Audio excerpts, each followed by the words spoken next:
Bismillahirrohmanirrohim. Olamlar Robbi bo'lmish Alloh azza va jallaga behad hamd sanolarimiz bo'lsin. Muhammad Mustafa sallallohu alayhi va sallamga bitmas, tuganmas salovatlarimiz bo'lsin. Sahobai kiromlardan Alloh azza va jalla ulardan rozi bo'lsin. Xususan biz bilib bilmay qilgan xatolarimizni Robbimiz Alloh azza va jalla gunohlarimizni o'zi mag'firat aylasin. Aziz birodarlar, mana Ramazonni ham 7-kuniga siz azizlar bilan ham suhbat bo'lib iftorlik dasturxonida sizlar bilan ko'rishib turibmiz. Barchalarimizni tutayotgan ro'zalarimizni Alloh azza va jalla o'zi dargohida qabul etsin va shu Ramazon oylarida gunohlardan forig' bo'lib chiqishlikni o'zi nasib ro'za aylasin. Mana 7-darsimizni ham boshladik inshaalloh. Barchalaringizga assalomu alaykum va rahmatullohi va barakatuh deb qolaman. Ramazondagi islomiy xonadon haqida sizlar bilan inshaalloh to'xtalib o'tamiz.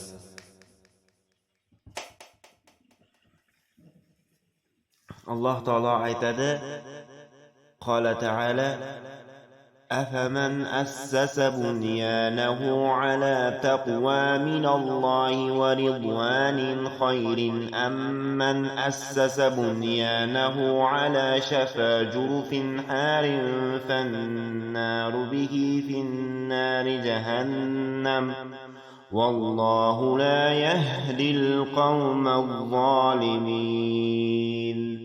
صدق الله العظيم.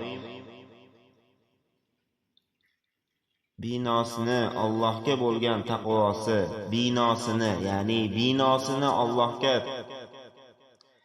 bo'lgan taqvo, uning roziligi asosida qurgan kimsa yaxshimi yoki binosini yemirilayotgan jar yoqasini asos qilib ko'rib u bilan birga jahannam o'tiga qulagan kimsa yaxshimi? Va Alloh zolim qavmlarni hidoyat qilmas. Islomiy xonadon taqvo ustiga bino qilingan bo'ldi. Uning ustunlari Allohga taqvo qilish, mustahkamlovchi solih amallar va bog'chasi Allohning amriga bo'ysunish bilan bo'ladi. Alloh taolo aytadi: Ey iymon keltirganlar, o'zingizni va ahli oilangizni yoqilg'isi odamlar u toshdan bo'lgan o'tdan saqlang. Uning tepasida qo'pol, darg'azab farishtalar bo'lib, ular Allohning amriga isyon qilmaslar va nimaga bo'ysunsalar shuni qilurlar. Xonadon omonat va mas'uliyatdir. Har bir oila boshlig'i bu omonatni munosib saqlash va ishonchli mas'ul bo'lishi lozim. Biz Ramazon oyida turibmiz.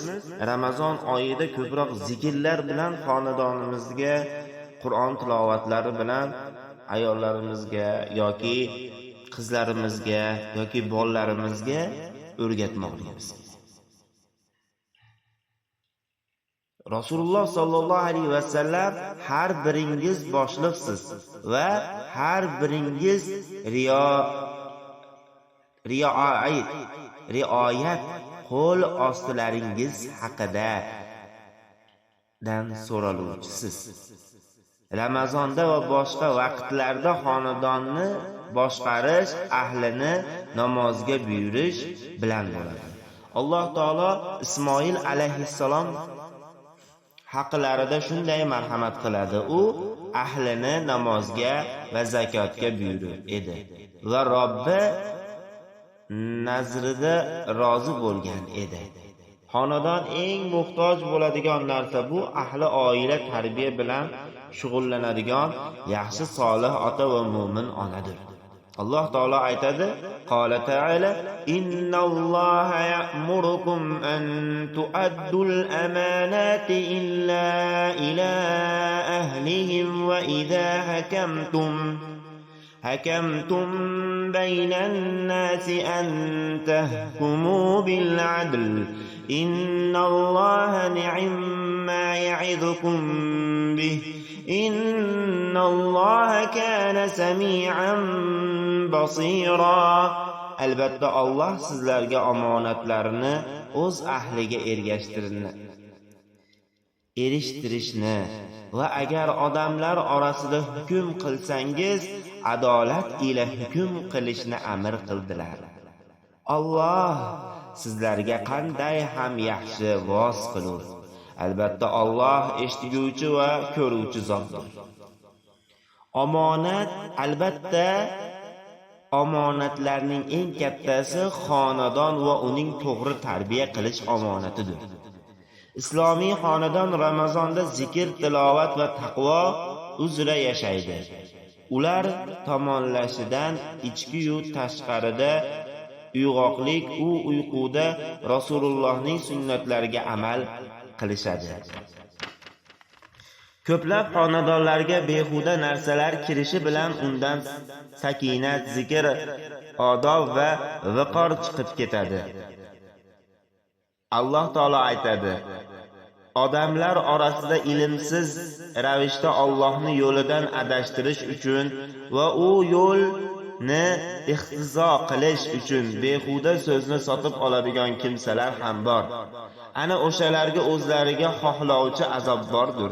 Ha, behuda so'zlarni sotib oladiganlar ham oz emas. Alloh azza va jalla ularni qatoridan bizni chiqarib tashlasin. Islomiy oila lug'ov va satalardan uzoq bo'lib, Allohni zikr qilib uyg'onadi hamda uning zikri ila uyquga ketadi. Alloh taolo aytadi: ular behuda narsalardan yuz o'giruvchilardir deb Alloh taolo o'zini kalomida aytadi. Islomiy oila Alloh taolodan hayo qiladi.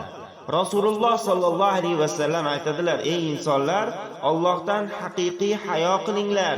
Allohdan haqiqiy hayo qilish boshni va u o'z ichiga olgan narsa ko'z, quloq va og'iz kabilarni hamda qorni va u o'z ichiga olgan narsa farj, qo'l, oyoq va qalb kabilarni hamrohidan saqlamoqdir. Kim chirigan suyak bo'lishni o'ylasa hayot va dunyoni ziynatini tark etadi. Oila ko'plab muhim ishlarga muhtoj bo'ladi. Ularni eng katta va keraklilarini 5 vaqt namozni to'liq va mukammal ado etish, kecha-yu kunduz Qur'on tilovat qilish, doimo Allohning zikrida bo'lish haqida katta va kichik sunnatlarni tiriltirishdir. Shuningdek, ular behuda narsalar va yomon ishlarni xonadondan yo'qotishga va ulardan chetlanishga ham muhtoj bo'lishadi. Alloh taolo aytadi: Qola ta'ala: innallazina qalu robbunallohu summa istaqamu tatanazzalu alayhimul malaikatu alla takhafu ولا تحزنوا وأبشروا بالجنة التي كنتم توعدون. صدق الله العظيم.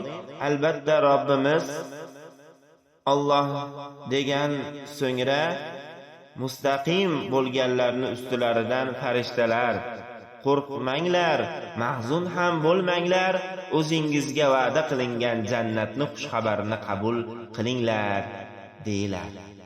Boshqa bir oyatda esa shunday marhamat qiladi: Alloh iymon keltirganlarni bu dunyo hayotida ham, oxiratda ham sobit so'z ila sobit qadam qilur. Alloh zolimlarni zalolatga ketkazur. Alloh xohlaganini qilur. Ramazon oyi musulmon xonadonga o'zgacha ruh va xotirjamlik beradi. Xonadon ahlini tunlari qoyim bo'lish uchun uyg'otadi, kunduzlari roza tutmoqqa chorlaydi va Alloh taoloni zikr qilishga, targ'ib qiladi. Alloh taolo aytadi, albatta Allohning kitobini tilovat qiladiganlar, namozni to'kis ado etib, bizni ularga rizq qilib bergan narsalarimizdan maxfiy va oshkora infoq qilganlar hargiz kosadagi uchirmaydigan tijoratdan umidvor bo'ladilar. Chunki u zot ularga ajrlarini to'liq qilib berur va o'zi fazilatidan ziyoda ham qilur. Albatta u o'ta mag'firatli va o'ta shukr qiluvchidir. Ey rahimlilar rahimlisi, biz sendan iymon, hikmat va sakinat ila to'ldirishingni so'raymiz. Ha, birodar azizlar, mana darsimiz ham endi boshlagan edik, poyoniga yetib bormoqda. Albatta siz azizlar bilan inshaalloh Alloh nasib ro'za aylasa, keyingi darslarimizga yana xotirjamlikda, sakinatda, Allohning zikri ila boshlashlikda hammamizga nasib ro'za aylasin. Alloh taolo bu tutayotgan ro'zalarimizni o'zi dargohida qabul aylasin. Alloh taoloni eslab turuvchi xonadonlarni, Alloh taoloni zikr qilib turuvchi xonadonlarni fayzli, barakotli ila to'ldirib tursin. Va bizlarni gunohlarimizni af aylasin. Ota-onalarimizni ham, xususan mo'min musulmon birodarlarimizni ham xonadonida tinchlik, sakinatlik, ya'ni binosini yaxshi binolardan qilishlikni o'zi nasib ro'za aylasin. Xususan aziz birodarlar, xonadonlarida och nahorlikda qolayotgan odamlarga yordam berishlikni ham biz azizlarga Alloh taolo o'zi kalomida aytayaptiki, biz rizq qilib bergan narsalardan xayr ehson qilur deyapti.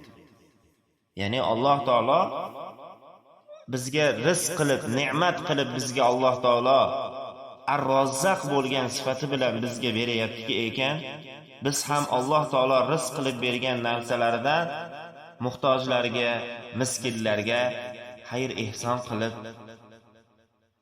qo'limizni cho'zaylik.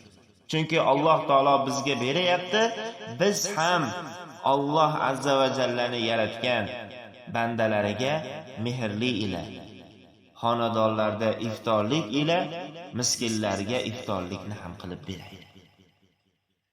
Eng yomon narsa, eng yomon dasturxon deb Rasululloh sollallohu alayhi vasallam aytadilarki, eng yomon narsa, eng yomon dasturxon bu miskinlar bo'lmagan dasturxon deydi.